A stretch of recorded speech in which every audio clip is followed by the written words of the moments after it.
Okay जी, सो respected participants, हम कुछ ये चीजें डिस्कस कर रहे थे आप, और हम चलिए अपने टॉपिक पे वापस चलते हैं। सो जी, हम जो है वो समझने की कोशिश करेंगे। इसके बाद जो है वो पॉइंट नंबर 3 को जो है हम डी डी को reduce fears, anger and worry. Yoga जो है वो रिड्यूस फियर कहती है, एंगर और वरी। मेन है, स्पोर्टिंग डिटेल्स है, या थीसिस स्टेटमेंट है। जी, हम इस पे बात कर रहे हैं। सो जी, जिन पार्टिसिपेंट्स को ये लगता है कि ये स्पोर्टिंग डिटेल्स हैं, उनका आंसर बिल्कुल ठीक है। चलिए मूव ऑन करते हैं। अच्छा जी, योगा का एक बेनिफिट ये होता है कि ये मेंटल बेनिफिट्स भी रखता है। क्या लगता है? मेन डिटेल्स हैं, स्पोर्टिंग डिटेल्स। अच्छा पार्टिसिपेंट्स, आपने देखा है जो मेन डिटेल्स है ना, वो आपके सामने कुछ ऐसी हैं कि जिनको आप इग्नोर नहीं कर सकते हो। देखो, बड़ा सिंपल सा तरीकेकार है। फिजिकल बेनिफिट्स को इग्नोर नहीं कर सकते हो, मेंटल बेनिफिट्स को इग्नोर नहीं कर सकते हो। ठीक है, हाँ, फियर्स रिड्यूस करता है, मुमकिन है किसी सूरत में ना करता हो, मुमकिन है किसी सूरत में कंसंट्रेशन को ना करता हो, मुमकिन है कि डेवलप किसी को ना करता हो, लेकिन फिजिकल बेनिफिट्स उसके होते हैं, मेंटल बेनिफिट्स होते हैं। तो ये वो पॉइंट्स हैं कि जिसमें हमारे पास जो है वो क्या होगा कि हम इनको इग्नोर नहीं कर सकते हैं जिनमें ये हमारे पास जो है वो मेन पॉइंट्स होंगे, मेन आइडियाज होंगे। ठीक है, अब देखें, आप क्या समझते हैं? मेंटल बेनिफिट्स तो उसको भी होंगे। अब एक पर्सन है, उसके उसका ब्लड के जो है वो प्रॉब्लम्स है, उसको इनीमिया की बीमारी है। क्या उससे फिजिकल बेनिफिट तो होगा योगा से, उसको मेंटल बेनिफिट भी होगा, लेकिन क्या आपको लगता है कि उसकी इंप्रूव हो जाएगी ब्लड सर्कुलेशन जो है? ठीक है, इंप्रूव होगी, बेहतर होगी, कुछ जो है वो उसकी बेहतर होगी। सो उसकी ब्लड सर्कुलेशन बेहतर होगी। लेकिन क्या इससे हम मेन आइडिया कह सकते हैं कि इसका मेन आइडिया है? या ये लगता है कि ये हम स्पोर्टिंग डिटेल्स हैं, जैसे हम बता रहे होते हैं किसी चीज के, ये जी ये भी कर देगा, ये स्पोर्टिंग डिटेल्स है, ये स्पोर्टिंग डिटेल्स है। जैसे कोई मेडिसिन लेने जाए ना, तो वे कहते हैं कि जी ये आपकी थिंकिंग क्लियर कर देगा, ये कर देगा। इसी तरह से इम्प्रूव डाइजेशन जो है, सो ये क्या लगता है आपको? ये क्या है? ये हमारे पास जो है वो स्पोर्टिंग डिटेल्स में आएगा। अभी तक हमारे पास एक चीज नहीं आई है, और वो क्या है? वो चीज कौन सी अभी तक हमारे पास नहीं आई है? टॉपिक, सेंटेंस या थीसिस स्टेटमेंट नहीं आई है। अच्छा जी, पॉइंट नंबर एच को देखते हैं। एच में मुझे बताइएगा, हेल्प्स यू फील काम एंड पीसफुल। मेन आइडिया है, स्पोर्टिंग डिटेल्स है। हेल्प्स यू फील काम एंड स्पोर्टिंग डिटेल्स है। वेरी गुड, अब आपको अच्छे से आइडिया होगा। डेवलप सेल्फ कॉन्फिडेंस, क्या है? ओके जी, अच्छा जी, जे पे हमारे पास है, doing yoga regularly can be good for your mind, your body and your emotions. ये डी पे क्या है आपको? डी पे क्या है? डी पे कुछ मुख्तलिफ है मेरा ख्याल है इस दफा। Well done, very good. D पे थीसिस स्टेटमेंट है। अब ये जिसमें सारे के सारे पैसेज का क्रक्स बता दिया गया है, वो बता दिया गया है कि है क्या। Doing yoga regularly can be good for your mind, your body and your emotions. This is your thesis statement. अच्छा, अब वो कोई मुझे बता सकता है कि सर अब मुझे पता चल गया है, मैंने जब पैराग्राफ लिखना है, थीसिस स्टेटमेंट में क्या फर्क है, स्पोर्टिंग डिटेल्स में क्या फर्क है, और मेन आइडियाज में क्या फर्क है? इन चीजों में पॉइंट्स क्लियर हो चुके हैं आपको? ये जो है वो मुझे बता दीजिएगा। गुड। अच्छा, एक पॉइंट को और हम डिस्कस करेंगे, और वो मैं डिस्कस करना चाहता हूँ इसको, सी फॉर कंक्लूजन को। क्योंकि स्पोर्टिंग डिटेल्स को डिस्कस कर लिया, टी को, थीसिस स्टेटमेंट को, आइडिया को, अब मैं इसको भी एक डिस्कस करना चाहता हूँ। अच्छा, मुझे ये बताइए कि ये आई जो है वो आपको क्या लगता है ये क्या है? Therefore to build mental, physical and emotional health, consider doing yoga. ये कंक्लूजन है। अच्छा, लेकिन फेलोज एक चीज नोट कीजिएगा, जरा ढंग से समझने की कोशिश कीजिएगा। देखें, एक बंदा आपके पास आया, उसने आपको बताया कि जी मैं एक डॉक्टर हूँ, मैं एक बात कहना चाहता हूँ। आई थिंक दैट, इससे पहले मैंने ऐड किया, I think that doing yoga regularly can be good for your mind, your body and your emotions. अभी उसने थीसिस स्टेटमेंट दी। अब मुझसे अगर कोई पूछता है अच्छा जी आप बताएं पाकिस्तान में एजुकेशन के स्टैंडर्ड्स को कैसे बेहतर बनाया जा सकता है, मैं इसमें ये कहूँ, अगर मैं ये कहूँ I think that you can improve educational standards in Pakistan by improving the facilities for the teaching communities. तो ये मेरी थीसिस स्टेटमेंट होगी, इसमें से आई थिंक डैट को निकाल दें। आपने कोई भी थीसिस स्टेटमेंट बनाना चाहते हो, उस थीसिस स्टेटमेंट के वो 2 पैरामीटर्स पे पूरा उतरती हो। पहला पैरामीटर कि आपने सोचते हो ना, जैसे I think that electric cars are the better replacement for the fuel crisis.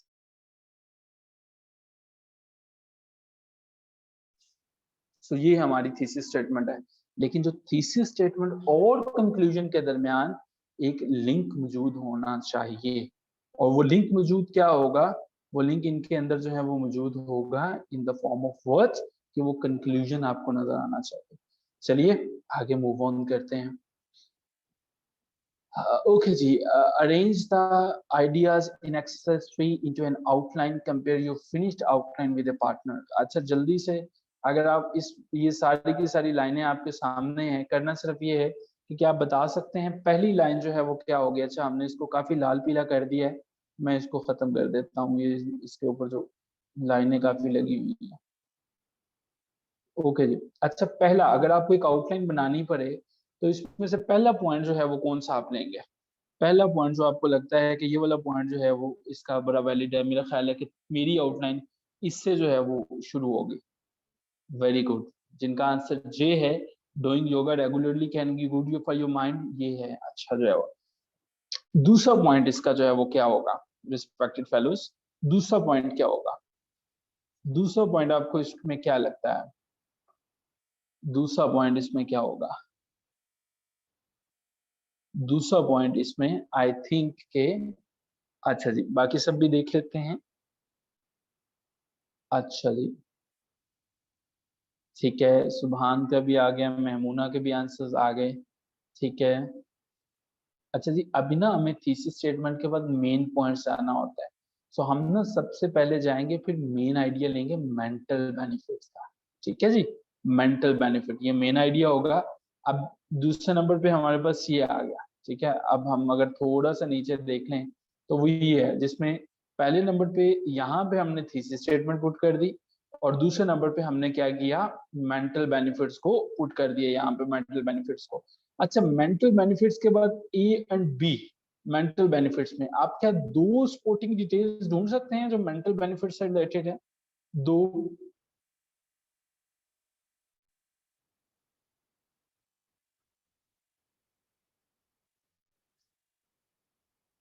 अच्छा जी, आपके आंसर्स जो हैं वो हमारे पास आ रहे हैं। अच्छा जी, जिन्हें लगता है कि इसका ए हो सकता है और सी हो सकता है, वो बिल्कुल ठीक सोच रहे हैं कि क्लियर थिंकिंग से मुतल्लिका है और इम्प्रूव कंसंट्रेशन से मुतल्लिका है। ये हमारे पास जो है वो मेंटल से मुतल्लिका है, ठीक है जी। सो मेंटल हमारे पास बेनिफिट इसका ये है। सो फिजिकल बेनिफिट्स अगर हम जो है वो देखेंगे तो फिजिकल बेनिफिट्स में हमारे पास क्या क्या आ जाएंगे? फिजिकल बेनिफिट्स में हमारे पास पहला पॉइंट आ जाएगा कि ये स्ट्रॉन्ग और फ्लेक्सिबल बनाता है। सो इसे आप जो है वो कंप्लीट करेंगे इस आउटलाइन को, it is your activity. Okay जी, और ये देखें इसमें योगा करते हुए भी लोगों को उन्होंने दिखाने की कोशिश की। Evaluating and outline. अच्छा जी, एक आउटलाइन को इवेल्युएट कैसे करें? कोई इसको वॉलंटरी रीड करना चाहेगा? कोई पार्टिसिपेंट यहाँ से द आउटलाइन चेकलिस्ट जो है तो कर सकेगा इसे? वॉलंटियर कोई भी नहीं करना चाहेगा, ठीक है। अच्छा पार्टिसिपेंट्स, इसमें एक चीज नोट कीजिएगा, द आउटलाइन चेकलिस्ट में आपने सबसे पहले जब भी आउटलाइन मुकम्मल कर लेनी है, उसके ऑर्गेनाइजेशन पे देख लीजिएगा। ऑर्गेनाइजेशन से ये है कि आपके पैराग्राफ जो है वो उनकी इंडेंटेशन मौजूद है, सपोर्टिंग पॉइंट्स जो हैं वो उनके राइट ऑर्डर्स में हैं, और ये टॉपिक डेवलपमेंट कैसी है, ये सारी की सारी चीजें जो है वो आप उन्हें देखेंगे। इसके बाद हमारे पास एक छोटा सा पैसेज है, इसको जरा पढ़ लीजिएगा। ये हमारे पास जो है वो एक छोटा सा पैराग्राफ लिखा हुआ है, और मैं ये चाह रहा हूँ कि आप एक दफा इनको जो है वो एक दफा इसको देख लीजिए। ये है, in 1848 gold was discovered in California. People from all over California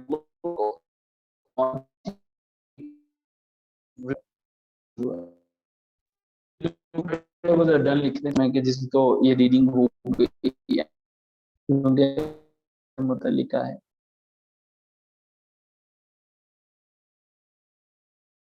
okay जी। अच्छा पार्टिसिपेंट्स, अब हमारे पास एक्टिविटी ये है कि ये देखिएगा, ये पढ़ लीजिएगा। एक्टिविटी ये है,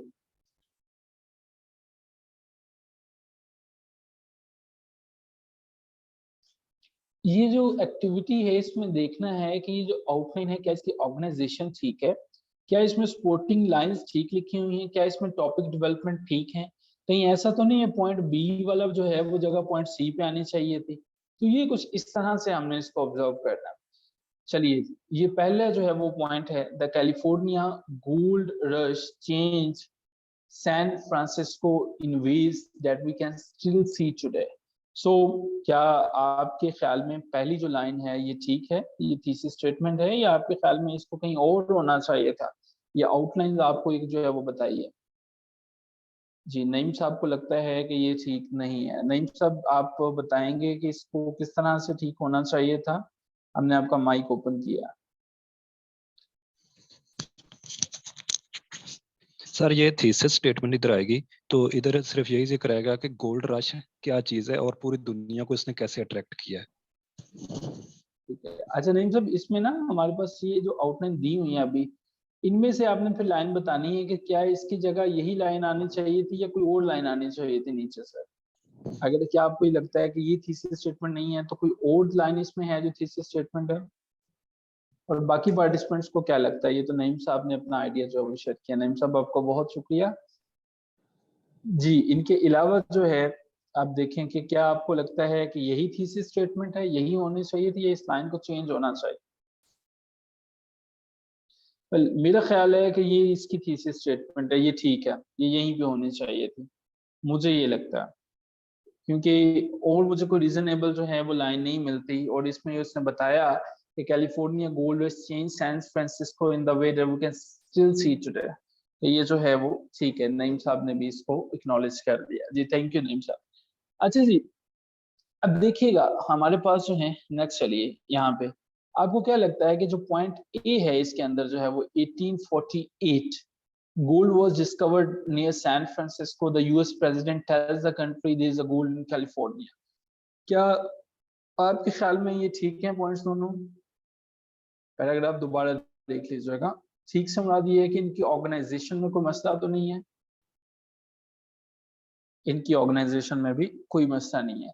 अच्छा, क्या आपको यहाँ पे कोई प्रॉब्लम नजर आती है बी और सी के अंदर, कि यहाँ पे कोई प्रॉब्लम है? आपको लगता है बी और सी के अंदर कोई प्रॉब्लम एग्जिस्ट करती है? बी और सी के अंदर कोई प्रॉब्लम एग्जिस्ट करती है?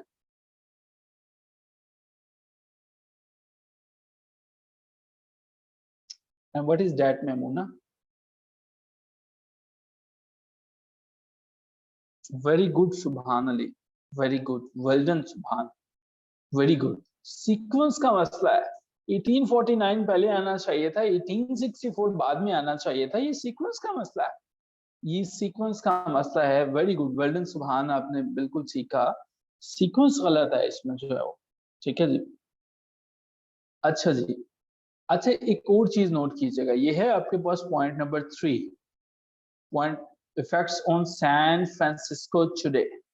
ये है point number 4, changes in California in 18th century.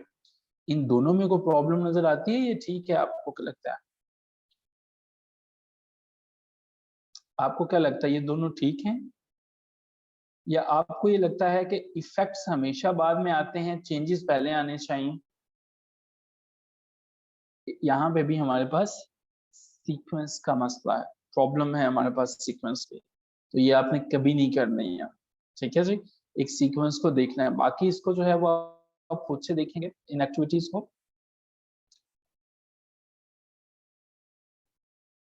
आप जो हैं वो बाकी एक्टिविटीज को खुद से देख सकते हैं। और कल हम जो है वो बात करेंगे इंट्रोडक्शन एंड कंक्लूजन पे। कल Sumra definitely the day after tomorrow, क्योंकि कल हमारी जो है वो प्रेसियन कंपोजिशन की क्लास है। तो यहाँ तक हम जो है वो आज इस पे रुकेंगे। और अब हम जो है वो मूव ऑन करेंगे। Okay, so we have just 5 minutes more. Okay, हम यहाँ पे स्टॉप लेंगे। मुझे बताइएगा कि if there is any question about today जो आप पूछना चाहें, तो वो आपका क्वेश्चन जो है they are more most welcome. और जो पार्टिसिपेंट्स जो हैं, so when we will cover letters and prepositions, I think जो पार्टिसिपेंट्स जिस बैच से आप हैं जवेरिया, वो लेटर्स तो हमारे हो चुके हैं, ये टॉपिक्स तो हम कवर कर चुके हैं। जो नए पार्टिसिपेंट्स हमें ज्वाइन कर रहे हैं, जिनकी क्लासेस मंथ्स हैं, इनके डेफिनेटली वो होंगे। यू वर नॉट देयर जब हमने लेटर्स को देखा। इकरा भी आई थिंक थे साथ में, नईम ने भी देखा। हम लेटर्स को डिस्कस कर चुके हैं जब पीएमएस के मुख्तलिफ पेपर्स को हमने जो है वो देखा। ठीक है, जो क्वेश्चंस हमारे पास 10 मार्क्स के होंगे जो वेरिया, हम उनमें उतनी वेटेज देंगे ना। अब जो प्रेसी हैं और जो हमारे पास कॉम्प्रिहेंशन के हैं, उनके ज्यादा मार्क्स हैं, तो डेफिनेटली हम उन्हें ज्यादा डिटेल में डिस्कस करेंगे। ठीक है, बाकी जो हमारे पास लेटर्स हैं, अब 10 मार्क्स के लिए हमने उसके डिफरेंट टाइप्स को डिस्कस कर लिया। So that was something. So जी, इस टॉपिक के रिलेटेड अगर आपका कोई और क्वेश्चन है, how can I get the recordings of previous classes. अच्छा सुभान, हम जो हमारी क्लासेस हैं एक साइक्लिक फॉर्म में मूव करती हैं। ठीक है, मिसाल के तौर पे आपने हमें ज्वाइन किया है यहाँ से, आपने कुछ भी आपका लॉस नहीं हुआ। ठीक है, आपके आइडियाज जो हैं, अगर किसी पार्टिसिपेंट ने हमें यहाँ पे आके ज्वाइन किया है, तो डेफिनेटली अब क्या होगा कि वो सारी की सारी चीजें जो हैं वो दोबारा से रिपीट होती चले जाएंगी, लेकिन हर रेपिटेशन में चीजें अपडेशन की तरफ जो है वो चलते चले जाती हैं। ठीक है, अपडेशन की तरफ चलते चले जाती हैं। So it's not like that अगर आपने यहाँ पे ज्वाइन किया तो अब आप जो है वो यहाँ पे पीछे पहुंचने की कोशिश करें कि इन्होंने जो कवर कर लिया था, because it is a future attempt. यहाँ वाले आप इस साइकिल में से दोबारा गुजरेंगे और हर दफा हमारा जो इम्प्रूवमेंट्स होती हैं, वो आपकी सारी चीजें वो होती हैं, वो कंप्लीट होंगी। So there is no need to worry about कि जो मेरा शायद मिस हो गया। और हमारा हर सेशन इस तरह से डिजाइन होता है कि वो नई टॉपिक्स के साथ शुरू होता है। आपके साथ थीम्स ऑलरेडी शेयर किए जा चुके हैं एसेस के, उन्हीं में से आपको जो है वो लेटर्स के थीम्स को पिक करना है। ठीक है, इतनी एक्टिविटी तो आप खुद करेंगे। ओके जी, so well participants, thank you so much, enough for the day. And I hope कि आपने जो है वो चीजें, आई थिंक टेक्निक ज्यादा इंपॉर्टेंट है। जी बिल्कुल नईम साहब, आप बिल्कुल ठीक कह रहे हैं, टेक्निक ज्यादा इंपॉर्टेंट है और टेक्निक होनी चाहिए। ठीक है जी, so in case of any question, आप अपने क्वेश्चंस जो हैं वो यहाँ पे भी पुट कर सकते हैं और चैट बॉक्स में भी पूछ सकते हैं। So hope to see all of you इंशाल्लाह in tomorrow session. Take care of yourself, have a good day, खुदा हाफिज।